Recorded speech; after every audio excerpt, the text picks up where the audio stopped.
For this What's Neat this week, it's September. We're celebrating Jeff Meyer opening up with some UP Aces, some beautiful Athearn locomotives on a snow diorama.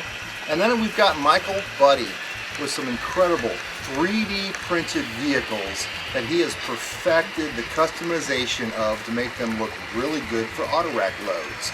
And then to finish this What's Neat This Week video, I'm going to talk about layout construction and how important it is to design your layout modularly for the simplicity of working on your models at the workbench. And that's September's What's Neat This Week.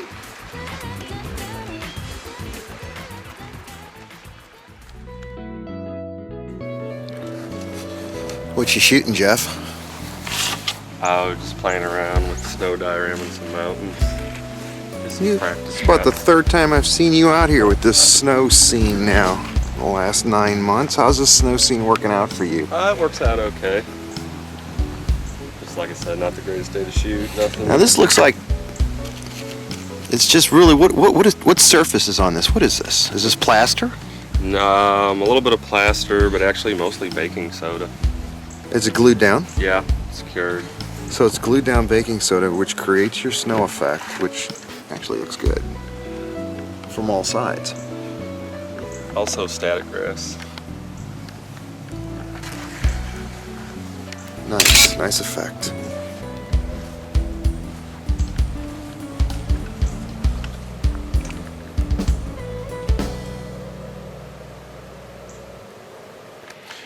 For this segment of What's Neat This Week, I've got Michael Budde, who found some incredible vehicles printed in a 3D printer and available from a manufacturer in Germany on the internet, where he has custom finished and made these vehicles look just as good as they can. So sit back and relax and let's check out some of Mike's great work. Alright, these cars are printed on a 3D printer, which prints in layers. I don't know how many thousandths of an inch thick, but it's minute layers, just over and over again, and it's programmed in to come out as any prototype vehicle that you put in there, I guess. The layers are visible on this Pontiac too. And the first thing I did was put a strip of styrene down the hood on the Pontiac before I started to do any body work. It almost looks like layers in a tree, Mike. Can you see the... Yeah. You can almost count how many rings, how old this car is by the rings. Almost, I guess. If that made any sense. I think this is good. I mean, this is the most amazing thing that I can ever think of, that you can program vehicles into a computer and print them up. And I think he can do any car. Grill, by headlight, by mirror, by tire. I mean, again, this is a flat printer that's thinking flat. It's there are printing drawbacks. You can see the visible lines in the side, and the wheels aren't very good. They vary from model to model. And the detail on the front and rear of some of the vehicles, especially from the 60s and 70s that have more detailed front ends, that doesn't come out real well. But this is so great that we finally have stuff from the 70s that we can fill up our auto racks with. You can overcome all these difficulties depending on how much time you want to put into it. But like you said, finally we have a variety of vehicles that we can... Now, how many cars have you got so far, Mike? I've got about 30 of them. 30 different body styles? Is that what we're talking about here? Yeah. And you've done these cars that we've shown. These are in various stages of completion. These are all pretty much the way they came out of the printer. Now, we're in the United States, and you have to buy these from Germany. Is that correct? Right. All right. And is there a website or somewhere where us guys can go and actually, if we wanted to buy them, and buy them? JAHN John3D.de.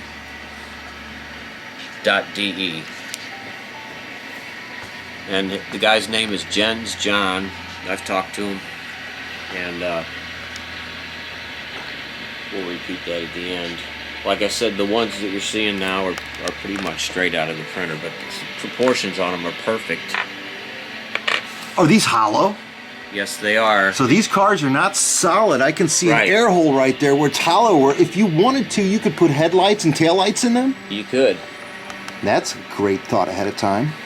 The way I did I would cut the bottom out so that I could hollow the whole thing out and trim out the windows and stuff. But Show me that car up close. Did you hollow that car out now completely? Show me that. yes, Okay.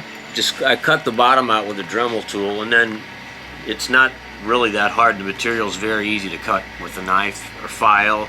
First, I started with a drill, drilled some holes, and then I was able to file it out rough and then trim it with a knife. But And then you've got these cars in order of the sequence of how you did them. Right. Now you got body putty on the second vehicle to fill the gaps and holes.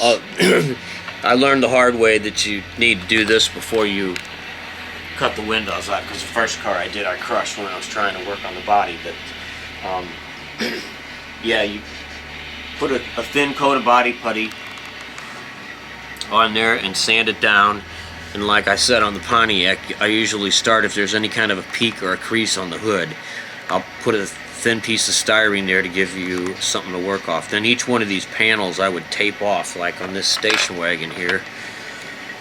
Sand that. Now watch when I take this tape off.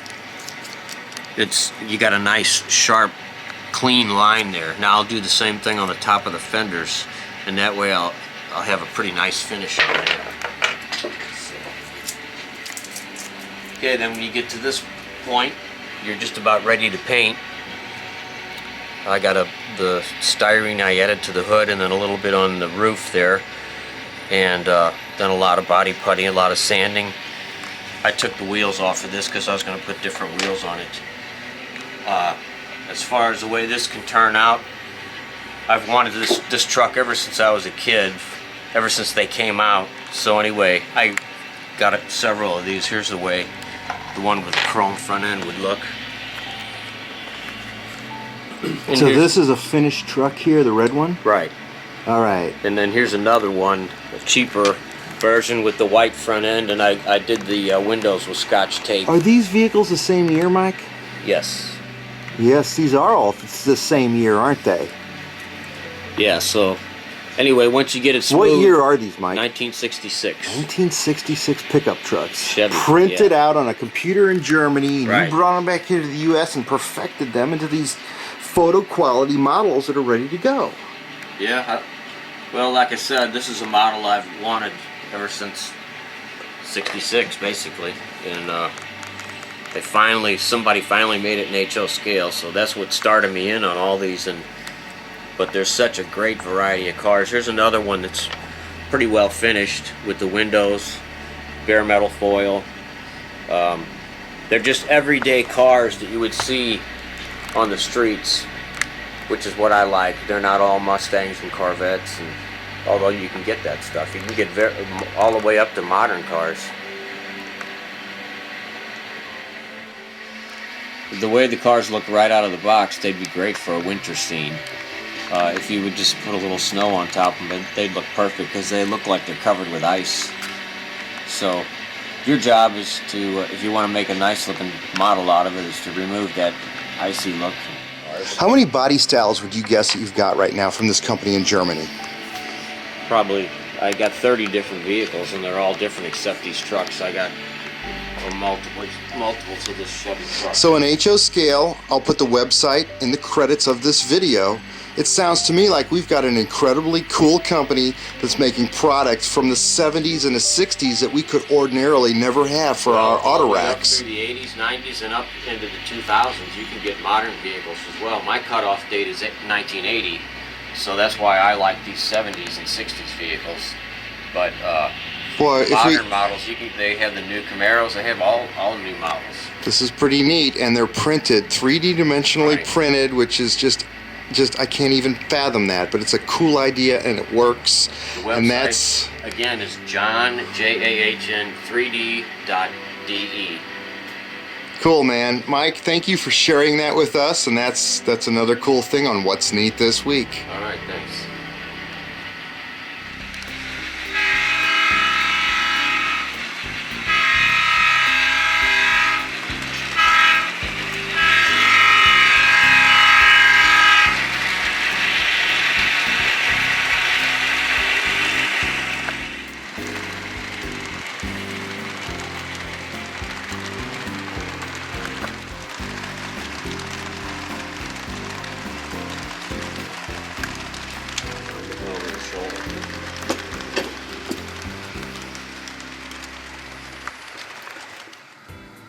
want to talk about something about layout construction for this segment of What's Neat this week.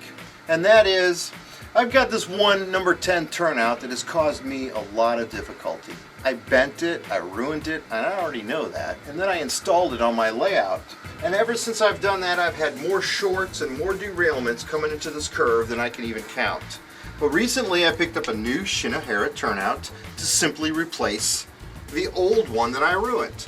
So figuring when I put in the new one, everything's going to work out just great. But let's discuss something for a minute. Look at how far I've got to reach to work on this. And that's what I want to talk about with this section of layout design. I've designed this layout to be sectional. So therefore, let me show you something really cool so we can replace this turnout easily on the workbench.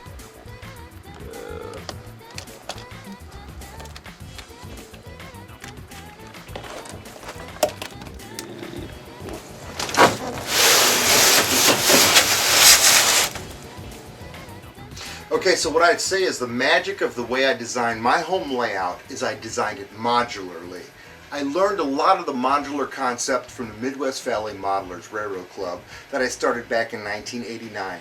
We did like 35 different train shows with that layout, and that taught me something. That taught me the way to build your home layout would be better off if you built it modularly.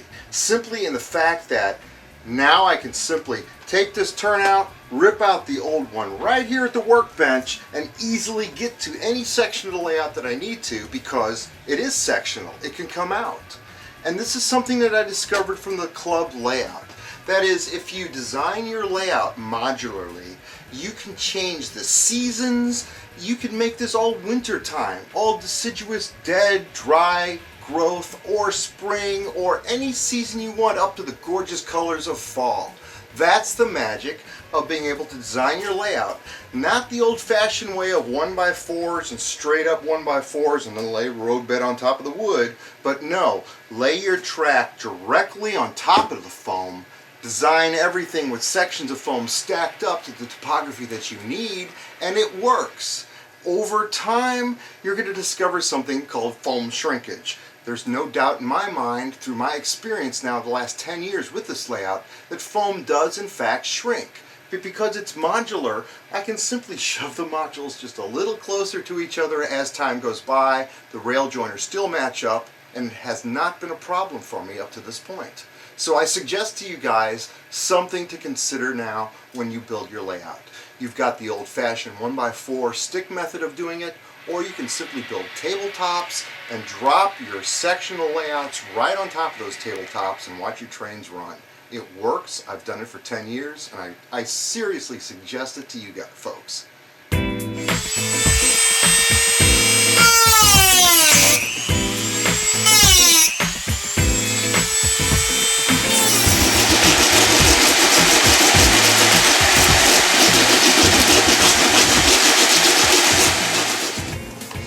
Just like that, I've cut out the old switch, I put in a new turnout, and I'm ready to put down just a little glue, only in the area of the ballast.